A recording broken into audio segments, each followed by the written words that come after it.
Olá, estamos começando o TVL Comunidade. Muito obrigado você pela sua companhia aqui na TV Legislativo, o canal da Câmara de Vereadores de Blumenau.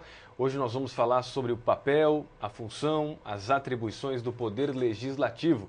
Convidei para participar aqui do TVL Comunidade a advogada, professora, ex-procuradora aqui da Câmara Municipal, a doutora Sandra Krieger Gonçalves. Doutora, obrigado pela sua participação. Muito obrigada tudo bem? também. É um prazer retornar aqui à Câmara. Senhora que foi, por 3 gestões, procuradora aqui desta Casa do Povo. Foi, com muita honra.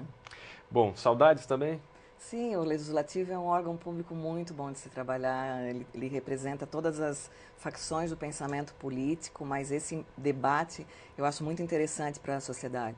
Na sua opinião, o que é mais importante as pessoas saberem sobre o Poder Legislativo, que muitas vezes a população, de forma geral, confunde, doutora? Eu acho que é o papel do vereador, né? Que o vereador tem um papel muito relevante como integrante do estabelecimento, por exemplo, de políticas públicas voltadas ao atendimento daquele segmento chamado município, que é muito próprio, que é muito específico, que tem uma realidade local muito específica. E o vereador tem esse papel que é muito relevante. E, às vezes, as pessoas não se dão conta disso e talvez interpretem que o vereador, por ser o representante muito próximo da população, acaba sendo demandado com, por exemplo, atendimento de vaga em creche, pavimentação de rua, enfim, toda a demanda daquela sociedade, da cidade. Né? Não que ele não possa, obviamente, representar a coletividade nesse sentido, mas o papel fundamental do Legislativo é legislar, é estabelecer regramentos para a sociedade local. Existe muito na população de que o vereador também precisa fiscalizar, está fiscalizando sempre as ações do Executivo. Também é nesse caminho, doutora? Também é nesse caminho, porque ao Executivo ter que demandar à Câmara para estabelecer qualquer legislação que diga respeito, por exemplo, a plano diretor, por exemplo, a questões voltadas a plano de carreira e estatuto do servidor público, por exemplo, voltadas ao estabelecimento de uma política de ocupação fundiária, enfim, tudo aquilo que o Executivo tem de meta de atendimento a programas sociais, econômicos, políticos do governo, passa pelo crivo, pela análise do Poder Legislativo, em matérias afetas àquele projeto de lei.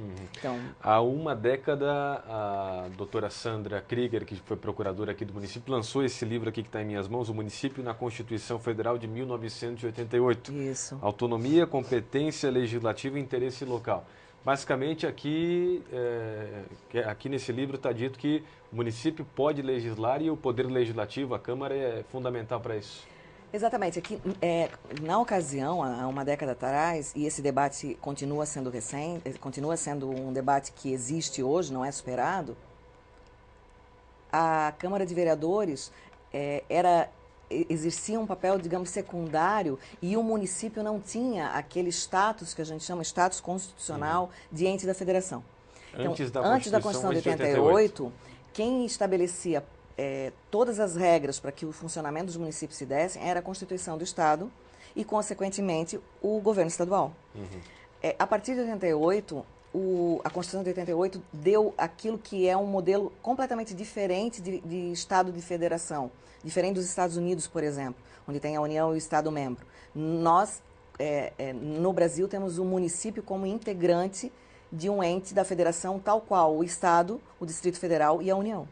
E isso faz toda a diferença, porque dá ao município autonomia para legislar em matéria de interesse local, que é o que diz o artigo 30 da Constituição. Agora, com tantas leis que já existem, né, doutora, em todo o país, no Estado, aqui no município também, há ainda o que legislar, o que fazer em termos de legislação?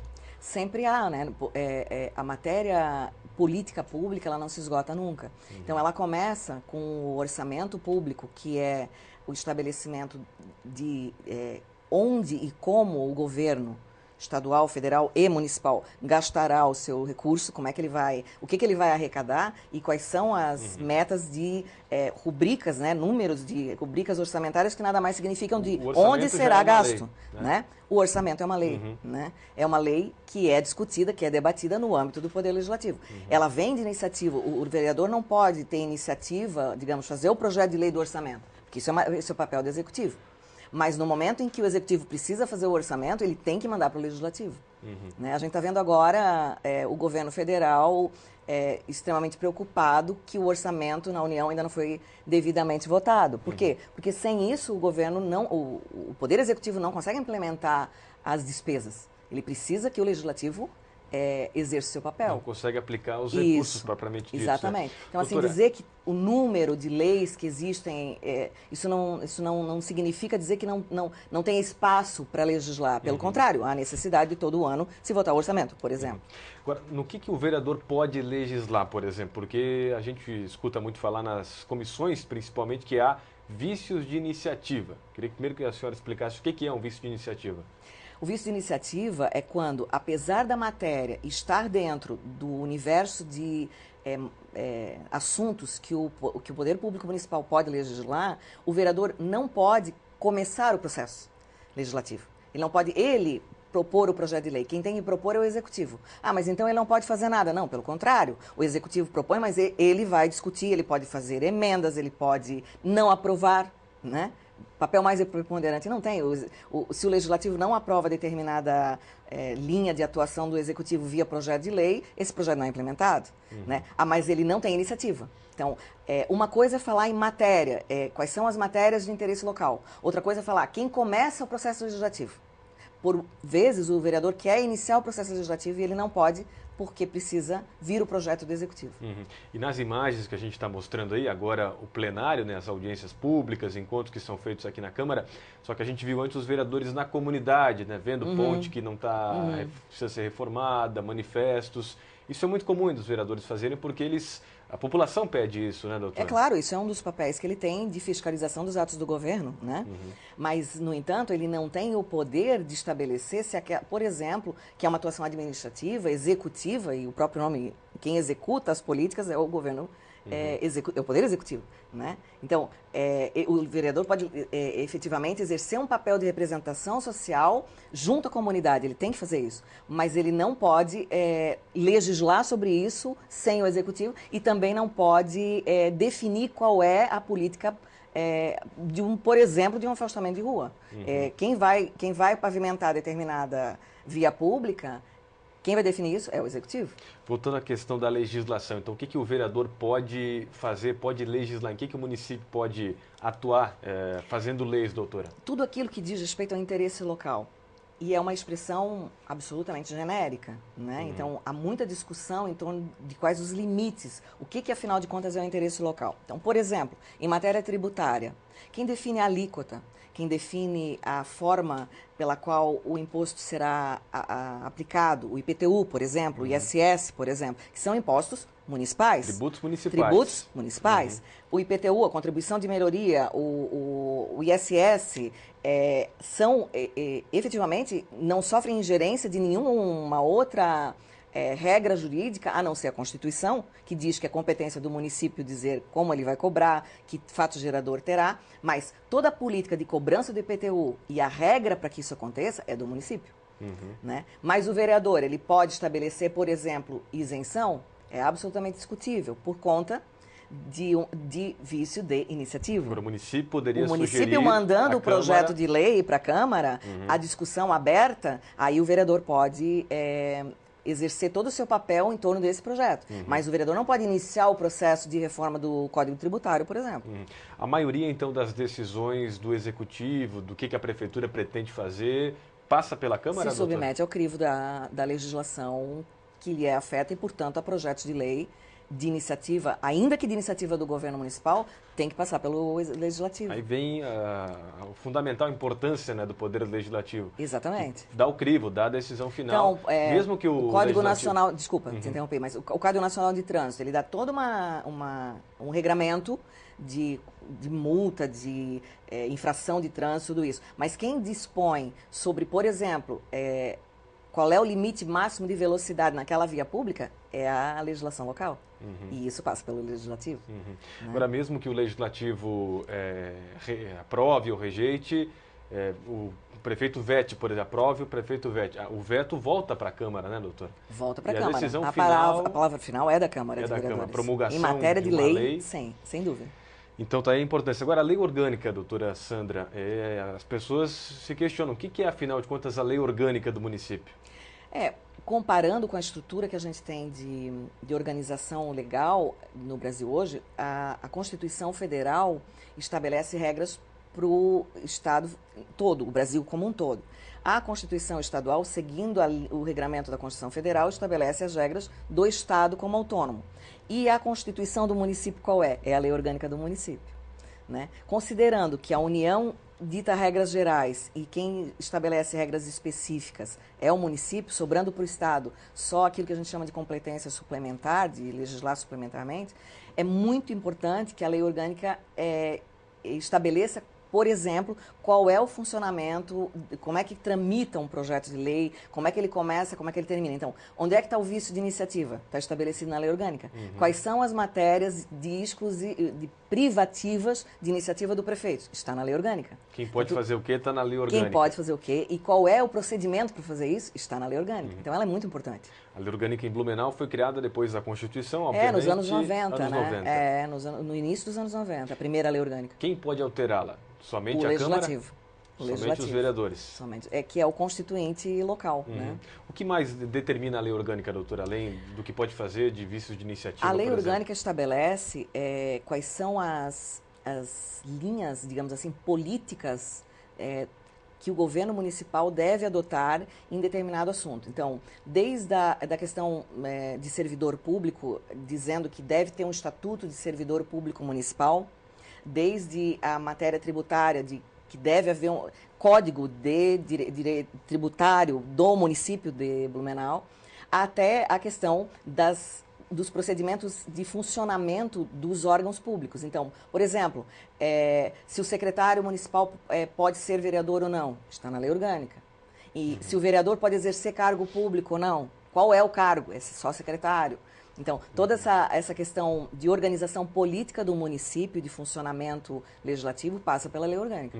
É comum ela sofrer alteração, a lei orgânica, doutora, pela sua experiência também no legislativo como ex-procuradora? Ela já sofreu algumas alterações, mas ela é ainda a lei orgânica originária. Não se fez uma nova lei orgânica do município de Blumenau. Só pequenas alterações. Sim, alguns que projetos que, aliás, tramitam de forma diferente. Tem várias sessões, tem interregno entre uma sessão e outra. A discussão é muito mais ampla, tem todo um requisito de procedimento que as outras leis não têm, justamente pelo grau de complexidade e de importância que ela tem. Né?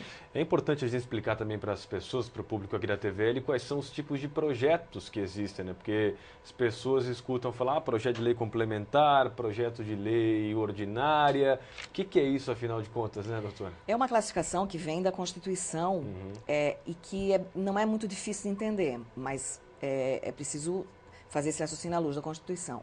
Um projeto de lei complementar significa que, em algum momento, na Constituição Federal, está estabelecido que será por lei complementar regulado tal assunto. Então, no município de Blumenau, a lei orgânica diz quais são os projetos que tratam de matérias que devem ser objeto de lei complementar. Aquilo que não está expresso na lei orgânica do município, que é complementar, significa que não é, ou seja, lei ordinária. Qual é a diferença entre uma lei complementar e uma lei ordinária? A lei complementar, como o próprio nome diz, complementa o que diz a lei orgânica.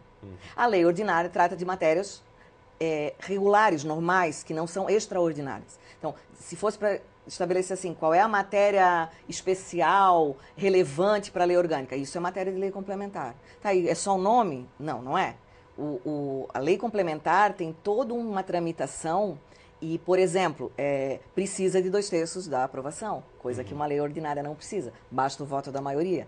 Então, tem todo um requisito. Por quê? Porque a matéria que ela regula é mais importante. Então, eu já citei antes, Estatuto do Servidor, Plano Diretor, Orçamento,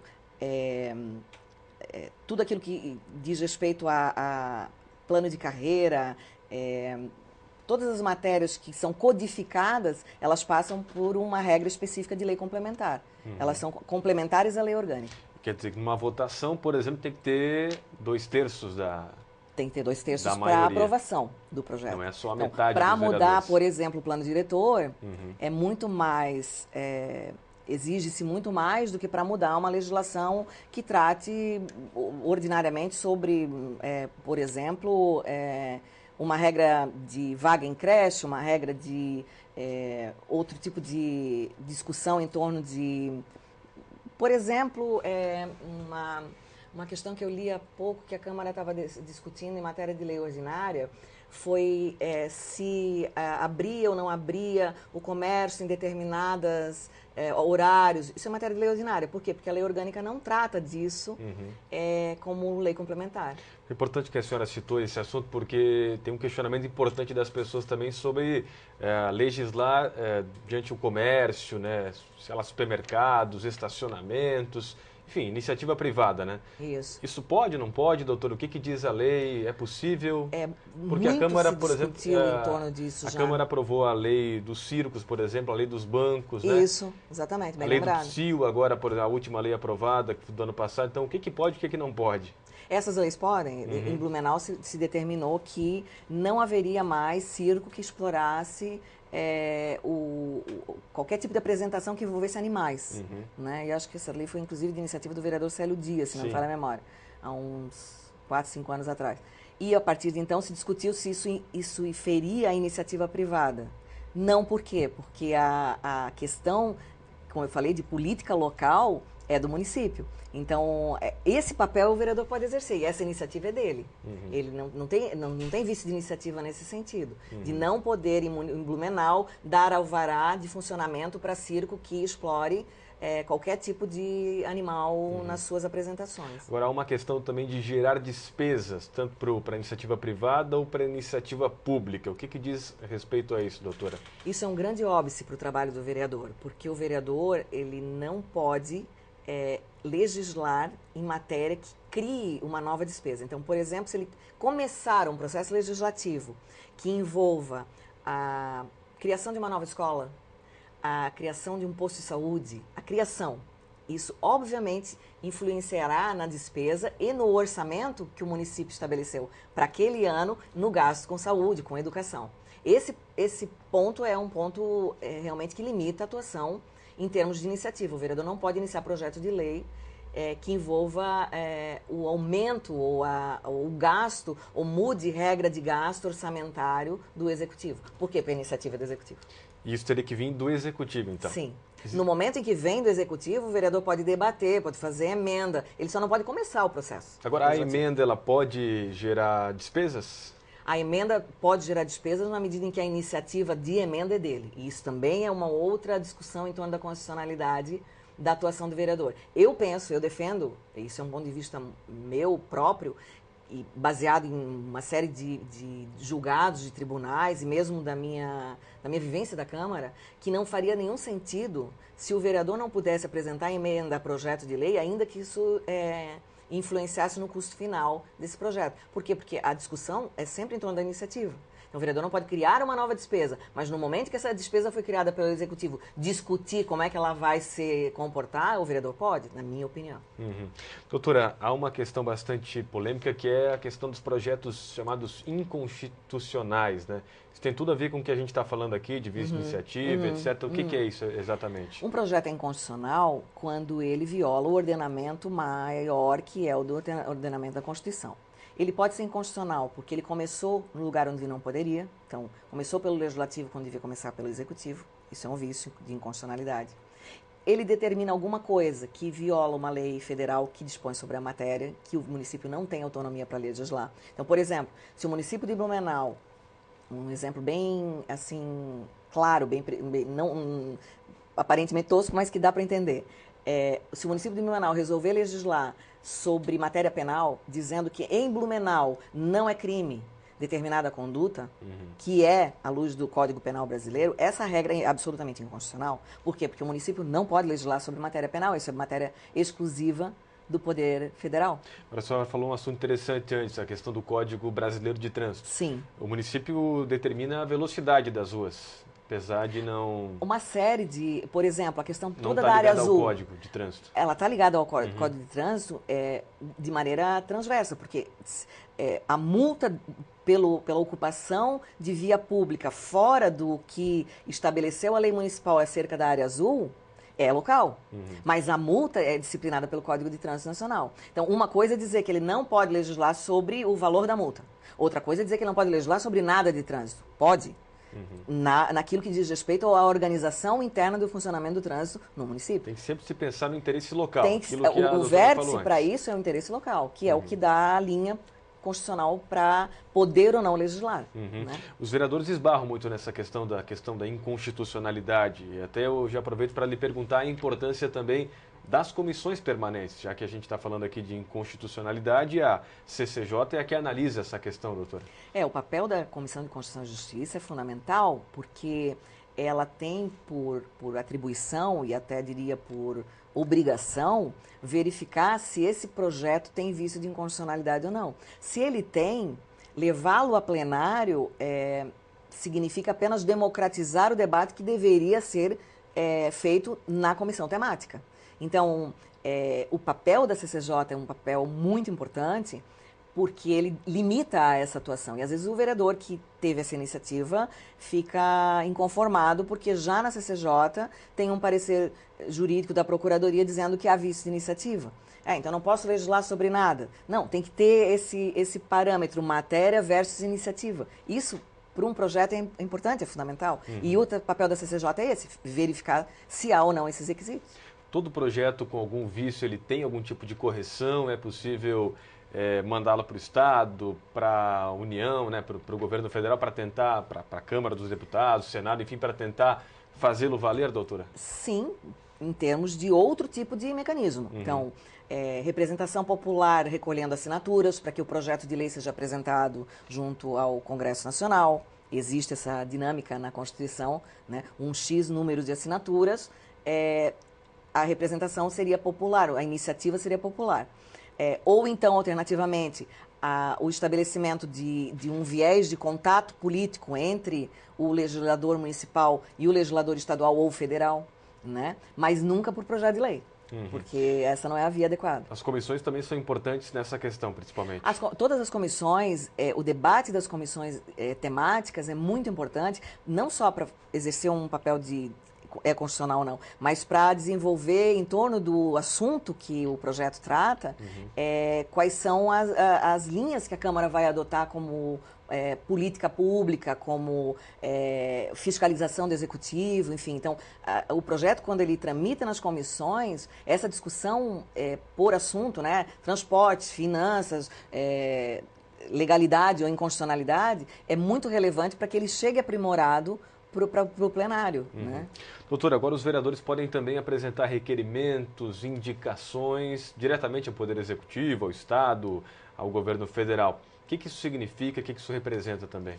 Isso representa a voz do povo, né? Porque o vereador ele tem um canal institucional para falar aquilo que a sociedade, que o cidadão comum não tem. Via de regra, ele vai para a imprensa, né? Mas o trabalho que o vereador exerce nesse contexto é de trazer da comunidade, da sociedade local, para os poderes constituídos, via requerimento, via indicação, aquilo que é o clamor da sociedade. Então, esse papel é muito relevante. E o requerimento é tão importante que ele tem uma regra de ter que ser respondido pelo Executivo. Né? A indicação não, mas o requerimento... ele traz como obrigação do prefeito... Dois, doutora? Desculpa, qual a diferença dos dois, indicação e requerimento? O requerimento traduz como requisito formal a obrigatoriedade da resposta. Então, está muito mais atrelado ao poder de fiscalização, de investigação da Câmara. Por exemplo, o vereador aprova junto ao plenário... O requerimento tem que ser aprovado em plenário. Tem que ser aprovado em plenário. Tramita no plenário, né? E aí vai o requerimento para o Executivo na atuação fiscalizadora do Legislativo como um todo. Por isso que ele passa pelo plenário, que não é individual, né?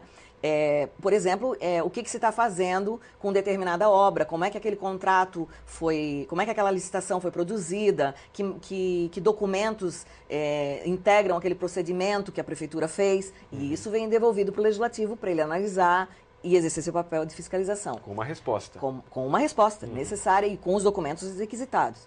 Já a indicação, não. A indicação é uma prerrogativa que o vereador tem para chamar a atenção do Poder Executivo, seja ele do Estado, seja ele do município, enfim, onde é dirigida essa indicação, para aquilo que ele ouviu, para aquilo que ele atendeu da sua comunidade. Então, a indicação de, por exemplo, precisa tomar conta de que determinada rua está precisando refazer a pavimentação, tem buraco, tem falta de iluminação pública, isso é objeto de indicação.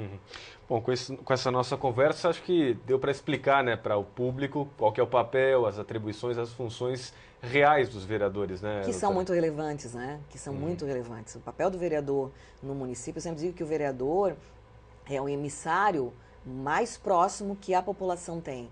Né? Porque o prefeito nem sempre está disponível e é em um só. Né? O vereador, são vários vereadores que normalmente representam um pouco mais aquela localidade e estão ali, né, são acessíveis. E isso faz toda a diferença para a realização da democracia, penso eu. Doutora, obrigado pela sua participação. Imagina, até a próxima. Foi uma honra. Muito obrigada também. Doutora Sandra Krieger Gonçalves, que é advogada, é professora, ex-procuradora também aqui da Câmara de Vereadores, veio conversar conosco sobre o que faz o vereador, as suas atribuições, né, as funções também do Poder Legislativo, principalmente aqui o municipal, qual a TVL continua, né, exibindo em 2015 atrações também ligadas à Câmara, às sessões ordinárias, os nossos programas. Continue ligado aqui na TVL. Até a próxima. Tchau, tchau.